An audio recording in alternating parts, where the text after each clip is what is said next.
Hello friends, welcome to my channel complex to real.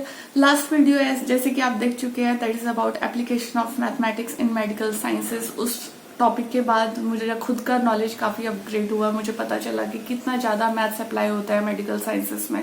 इसी तरीके से जब मैंने अपना सेकंड वीडियो के लिए प्रिपेयर किया तो मुझे ये पता चला कि फाइनेंस भी काफ़ी हद तक मैथ्स पे डिपेंड करता है और मेरा खुद का नॉलेज अगेन अपग्रेड हो चुका है फाइनेंस को लेके।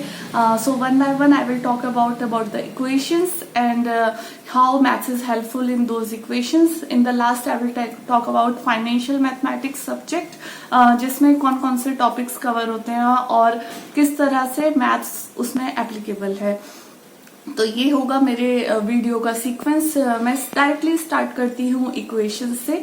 इंटरेस्ट के बारे में बात करेंगे सबसे पहले कि इंटरेस्ट क्या होता है। तो interest is nothing but borrower pay some cost of borrowing money to lender, जिसका मतलब ये है कि मान लीजिए किसी ने उधार लिया है लेंडर से। जो उधार लेता है दैट इज बोरोवर और जिसने उधार दिया है वो है लेंडर। जो आपने उधार लिया है आपको उस डेप्ट की कुछ कॉस्ट भी पे करना पड़ेगा। मतलब मैंने अगर 10 रुपीज किसी से लिया है तो जब मुझे वापस करना है तो ऐसा तो नहीं है कि मैं 10 रुपीज ही वापस करूंगी, मुझे कुछ उसमें एक्स्ट्रा अमाउंट भी पे करके तब देना पड़ेगा, राइट। तो वो जो एक्स्ट्रा अमाउंट मैं 10 रुपीज में ऐड करने वाली हूँ that is nothing but the interest I am going to pay to that person. So I am a borrower here and I am going to pay to the lender and the extra amount is above the 10 rupees, right? So that is nothing but interest. So now I am going to talk about simple interest कि simple interest क्या है। Then I will talk about the compound interest. Okay, so simple interest, the definition is interest paid or received over a certain period is a fixed percentage of the principal which was borrowed or deposited. जैसे कि आपने bank में कुछ amount deposit किया at some fixed rate of interest और एक particular time के लिए, तो आपके पास आर की वैल्यू भी है, टी की वैल्यू भी है और प्रिंसिपल वो अमाउंट है जो आपने डिपॉजिट किया है। अब आपको कैलकुलेट करना है कि कितना सिंपल इंटरेस्ट आपको मिलने वाला है। तो ये जो फॉर्मूला आप अपनी स्क्रीन पर देख सकते हैं, with help of this formula you can calculate what simple interest you are going to get after some time. Okay, now I will talk about compound interest. तो कंपाउंड इंटरेस्ट में क्या होता है कि मान लीजिए सेम अमाउंट है और सेम रेट के लिए है, सेम टाइम के लिए है, बट कंपाउंड इंटरेस्ट उसके लिए आपको निकालना है। तो डेफिनेटली जब आप कैलकुलेट करेंगे तो कंपाउंड इंटरेस्ट की वैल्यू ज्यादा होगी। क्यों? क्योंकि डेफिनेशन कंपाउंड इंटरेस्ट की है sum of the interest payments made on investment over a certain time period. तो जैसे कि आप फॉर्मूला देख सकते हैं, इसमें क्या होता है, जैसे मान लीजिए आपका डिफरेंस है सिंपल इंटरेस्ट और कंपाउंड इंटरेस्ट का, वो मैं आपको बताऊंगी एक एग्जांपल के थ्रू। जैसे मान लीजिए आपको 100 रुपीज इन्वेस्ट करने हैं for 10% interest for 2 years, right. So P आपका 100 हो गया, जो टी है that is nothing but 2 and R is nothing but 10। So जब आप कैलकुलेट करेंगे सिंपल इंटरेस्ट को तो सिंपल इंटरेस्ट आपको मिलेगा 20 rupees, right. Now with the same principal, same rate and same time, when you are going to calculate what amount you are going to get after 1 year, so that amount will be 110 rupees after 1 year. So what interest you are getting for that first year? The interest is nothing but 10 rupees amount, right? So जब next year में enter करेंगे तो उसमें जो आपका interest calculate होगा that will depend on your previous amount. So principal और interest दोनों का एडिशन जो होगा that will be the principal for the second year और फिर उसके ऊपर कैलकुलेट किया जाता है आपका कंपाउंड इंटरेस्ट। तो सेकेंड ईयर का जो कंपाउंड इंटरेस्ट जब आप कैलकुलेट करेंगे that will be 11 rupees, right. सो दोनों साल के जब आप कंपाउंड इंटरेस्ट को ऐड करते हैं तो टोटल कंपाउंड इंटरेस्ट आपके लिए जो बनता है that is 21 rupees. Simple interest आपको कितना मिला था? 20 रुपीज। कौन सा ज्यादा बड़ा है? Compound interest by 1 rupees. तो हमेशा जब भी आप सेम सेट ऑफ वैल्यूज के लिए पी आर टी अगर ये आपके सेम है तो डेफिनेटली जो कंपाउंड इंटरेस्ट है वो ज्यादा बनेगा रेदर देन सिंपल इंटरेस्ट, क्योंकि हर साल जब भी कंपाउंडिंग ईयर या compounding monthly, compounding half yearly जितना भी होता है, हर बारी जो कंपाउंड इंटरेस्ट कैलकुलेट किया जाता है वो प्रीवियस अमाउंट पर किया जाता है, ना कि इनिशियल प्रिंसिपल पर होता है। तो हर बार वो अमाउंट बढ़ता है, फिर उसके ऊपर आपको इंटरेस्ट मिलता है, फिर वो अमाउंट फिर इंक्रीज हो जाता है, फिर इंटरेस्ट उस टोटल अमाउंट के ऊपर आपको मिलता है। तो काफी ज्यादा बेनिफिट हो जाता है कंपाउंड इंटरेस्ट में। Now I will talk about amortization. I will read the definition, then I will tell you the explanation about this. Paying off debt in regular installments of interest and loan sufficient to repay the loan in full by its maturity date. जैसे कि मैं एक example दूंगी, मान लीजिए आपको fridge लेना है और फ्रिज का कॉस्ट जो है वो आप अभी पे नहीं कर पा रहे हैं, मतलब वो आपके पास इतना अमाउंट नहीं है कि आप उस फ्रिज को उठाकर ला सकें और पूरा का पूरा अमाउंट दे सकें। तो आपके पास में एक ऑप्शन होता है क्या कि ईएमआई करा लीजिए और फ्रिज आप ले जाइए अपने घर पे। तो ईएमआई क्या होता है, बेसिकली फ्रिज का जो कॉस्ट है वो तो आपको देना ही है, पर कुछ आपको उसका जो इंटरेस्ट लगेगा, कितने टाइम में आप उन ईएमआई को भरने वाले हैं। मान लीजिए आपने डिसाइड किया कि आप 10 मंथ्स का ईएमआई बनवाना चाहते हैं या 2 साल का ईएमआई, जितने भी मतलब टाइम पीरियड का आपको ईएमआई बनवाना है उसके हिसाब से इंटरेस्ट कैलकुलेट होता है और वो प्रिंसिपल प्लस इंटरेस्ट आपको लमसम करके आपको वो पे करना होता है। तो बेसिकली यहाँ पर अमोर्टाइजेशन में ये है कि आपने किसी से उधार ले लिया, मतलब आप फ्रिज लेकर आए तो एक तरीके से आपने एक डेब्ट आपने ले लिया है और आपको वो मनी पे करनी है। तो ऑप्शन क्या हो जाता है, इंस्टॉलमेंट्स का, और इंस्टॉलमेंट्स में आप उनको पे करते हैं। इसी तरीके से और भी बहुत तरह की चीजें होती हैं जो ईएमआई बेसिस पे ली जा सकती हैं। अच्छा, अब मैं बताऊंगी कि ये जो अमोर्टाइजेशन का जो कॉन्सेप्ट है ये इंटेंजिबल एसेट्स पर लग पाता है। इंटेंजिबल एसेट्स कौन से होते हैं, I will talk about patents and trademarks, franchise agreements, then copyrights, then organizational cost of issuing bond to raise capital. इस इंटेंजिबल एसेट्स हैं ये सारे। और इंटेंजिबल एसेट्स ऐसे एसेट्स होते हैं which are not physical assets, जिनको आप टच नहीं कर सकते हैं पर वो फिर भी अपने आप में एक एसेट्स हैं, और इनका जो ईएमआई जो बनता है that comes under amortisation. Amortisation से बिल्कुल मिलता जुलता एक और टर्म आपको मिलेगी, that is nothing but depreciation. तो डेप्रिसिएशन में क्या होता है कि ये टेंजिबल एसेट्स पे लगता है, राइट। मान लीजिए आपने डाइनिंग टेबल आपने ले लिया है, अब उस डाइनिंग टेबल को लाने के बाद आपको वो सेल करना है आफ्टर सम ईयर, राइट। तो उसका प्राइस रिड्यूस हो जाता है, जितने प्राइस पे आप लेकर आए हैं और जो प्राइस आपको कुछ सालों के बाद चाहिए उसमें बहुत डिफरेंस होता है। तो अमाउंट डेप्रिसिएट हो चुका है, अमाउंट कम हो चुका है। जो सैल्वेज वैल्यू होती है जिसे हम कहते हैं रीसेल वैल्यू, वो काफी कम होती है rather than the initial amount. तो ये हो गया है depreciate, right. For this asset I will use the term depreciation. Your dining table price has been depreciated और वो काफी नीचे आ चुका है। तो ये ज्यादातर टेंजिबल एसेट्स पे लगता है। और टेंजिबल एसेट्स में जैसे मैं एग्जांपल के तौर पे बोलूंगी, फर्नीचर एंड मशीन्स जो है वो टेंजिबल एसेट्स में आएंगे, क्योंकि ये फिजिकल एसेट्स होते हैं जिनको आप टच कर सकते हैं। Now I will talk about effective rate of interest की इफेक्टिव रेट ऑफ इंटरेस्ट क्या है। जब हम बात करते हैं कंपाउंड इंटरेस्ट के बारे में, तो उसमें आपने इस तरह के क्वेश्चन देखे होंगे that compounded half yearly, compounded quarterly, compounded monthly, इस तरह के प्रॉब्लम आपने देखे होंगे। और कंपाउंडेड एनुअली के क्वेश्चंस में आपको कुछ चेंज नहीं करना पड़ता, जो भी आपका रेट ऑफ इंटरेस्ट होता है आप उसको एज इट इज यूज कर लेते हैं, राइट।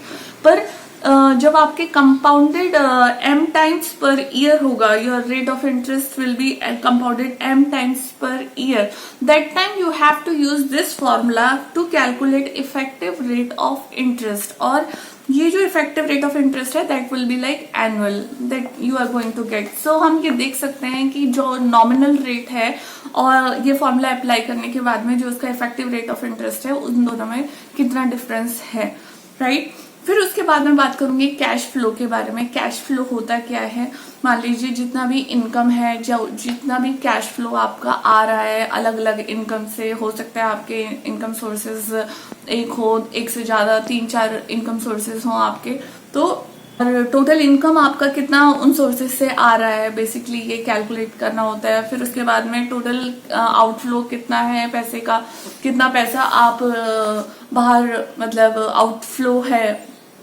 फिर आप देखेंगे कि कितना एक्सपेंसेस हो रहा है, कितना आउटफ्लो है मनी का, और फिर उन दोनों का डिफरेंस कैलकुलेट करा जाता है। उस डिफरेंस की हेल्प से you are going to calculate cash flow. Then after, okay, so now I will come to the annuity. What is annuity? I will talk about annuity is a financial product to grow money in order to give owner a constant stream of payments. So basically आपको एक अच्छा खासा interest आपको मिल जाए और अच्छा खासा आपका प्रिंसिपल कलेक्ट हो जाए, उसके लिए आप क्या करते हैं कि एक कांस्टेंट स्ट्रीम, जैसे कि मान लीजिए मैंने 1000 रुपीज का ले लिया है, तो आपको हर मंथ के एंड में या ईयर के एंड में जो भी आपने टाइम इंटरवल लिया है, आपको उतना अमाउंट जो है वो पे करना पड़ेगा. That is your constant income you are going to pay each after each month और after each year, right, and that is going to be collected. Ordinary annuity क्या है? Series of equal payments at the end of consecutive period over a fix length of time. Fix length of time जैसे आप ले लीजिए 10 साल का है, और कॉन्सिक्यूटिव पीरियड ले लीजिए आप हर महीने के एंड में. तो you are going to add some amount like 1000 rupees at the end of the month for the 10 years. This is your ordinary annuity, right. यहाँ पर मैं एक एग्जाम्पल देना चाहूंगी जिससे आप और ज्यादा एन्युटी के बारे में अच्छे से समझ सकेंगे. नेशनल पेंशन स्कीम के बारे में आपने सुना होगा. इसमें क्या होता है, कुछ अपने जॉब के टाइम पे आप अमाउंट को इन्वेस्ट करते हैं in the same pattern. You are going to submit some amount at the end of each month for your number of for the fixed number of years till the time you're having your job, right. So उस amount को, जो amount आपका आप submit करने वाले हैं, उस amount पे आपको डेफिनेटली कुछ इंटरेस्ट मिलेगा, और वो इंटरेस्ट जो आप अर्न करते हैं आपके इन्वेस्टेड अमाउंट पर, that is nothing but total amount in NPS, मतलब नेशनल पेंशन स्कीम में आपका उतना अमाउंट कलेक्ट हो गया है.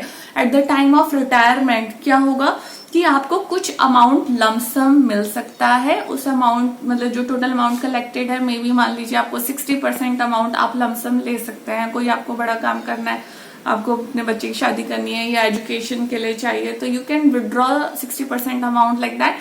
सो रिमेनिंग जो 40% अमाउंट आपका होगा, that you will get as a monthly pension के तरीके से आपको वो पैसा मिल सकता है. फिक्स्ड अमाउंट एक आपका मंथ के एंड में आ जाएगा. That is nothing but your monthly pension, right. Then after that I will talk about present value of annuity.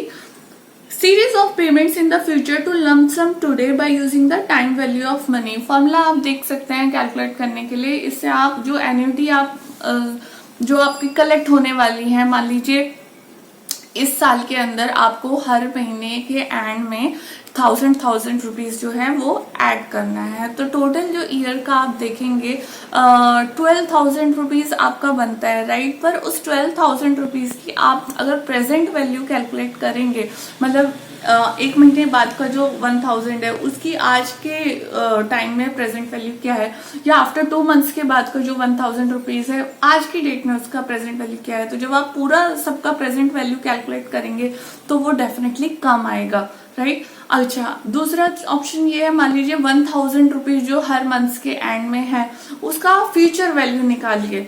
मतलब आप जनवरी के एंड में ना देके आप उस पैसे को भी दिसंबर के एंड में दे रहे हैं, या फैब के पैसे ना देके उसको भी आप दिसंबर के एंड में दे रहे हैं, तो डेफिनेटली आपका अमाउंट जो है वो ज्यादा आएगा. मतलब टाइम वैल्यू ऑफ मनी के हिसाब से जो फ्यूचर वैल्यू ऑफ एन्युटी है वो ज्यादा हो जाएगी, right. So this is nothing but the concept of time value of money. Time value of money, worth of the payments down the value. तो आप ये देख लीजिए कि आपने 2 तरीके से वर्क किया है. Present value of the annuity देखने के लिए आपने उन सारे अमाउंट्स जो आप पे करने वाले हैं एन्युटी में, उसका सबका आपने प्रेजेंट वैल्यू कैलकुलेट किया है और फिर उनको ऐड करके देखा है.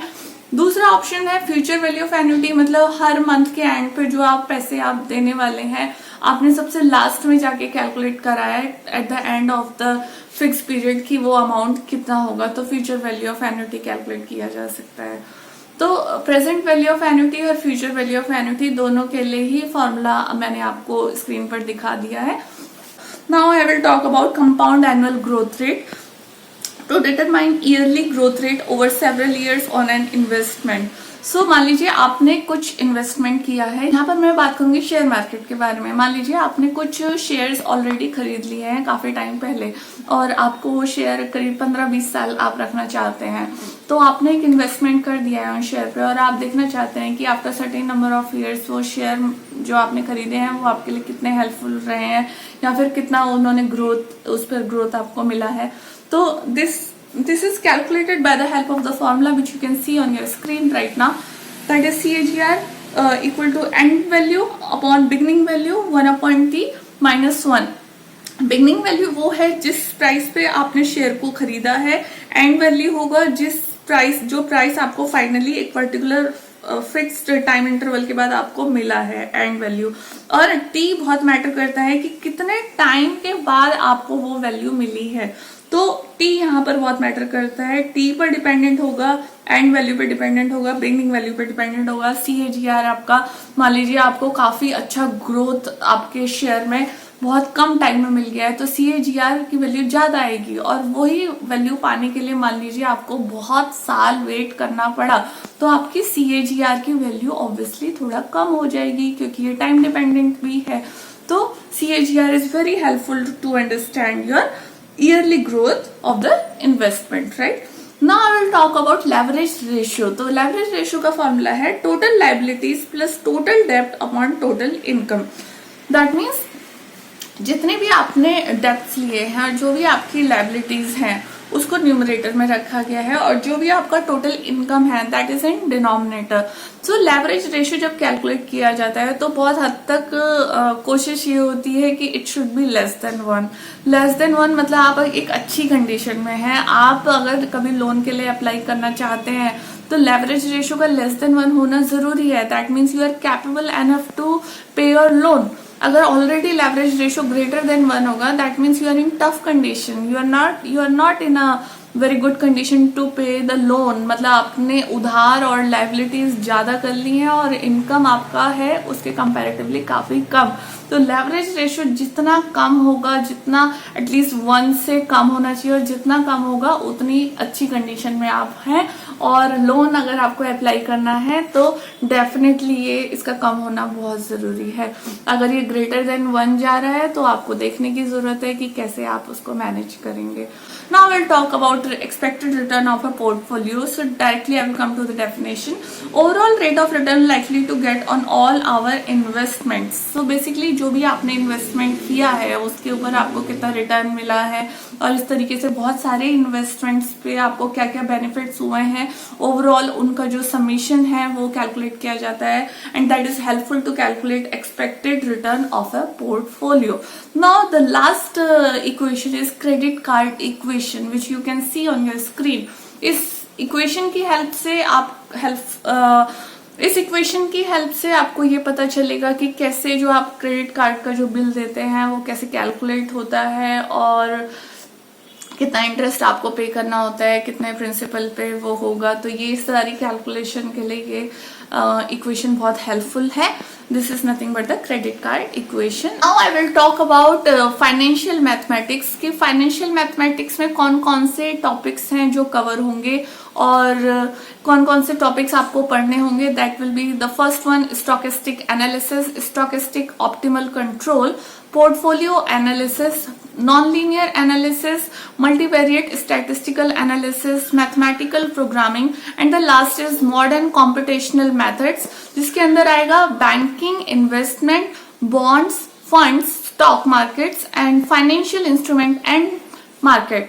So ये सारी चीज हैं जो modern computational methods के अंदर आएंगी, और काफी इन सब चीजों को पढ़ने के लिए आपको मैथ्स का हेल्प लेना ही होगा. So in total I will like to conclude that maths is very helpful in financial mathematics. और अगर आपका मैथ्स में इंटरेस्ट है तो डेफिनेटली फाइनेंस पढ़ने में आपको काफी ज्यादा इजी होगा. Now I will end this video here, and in next video I will come with some another application.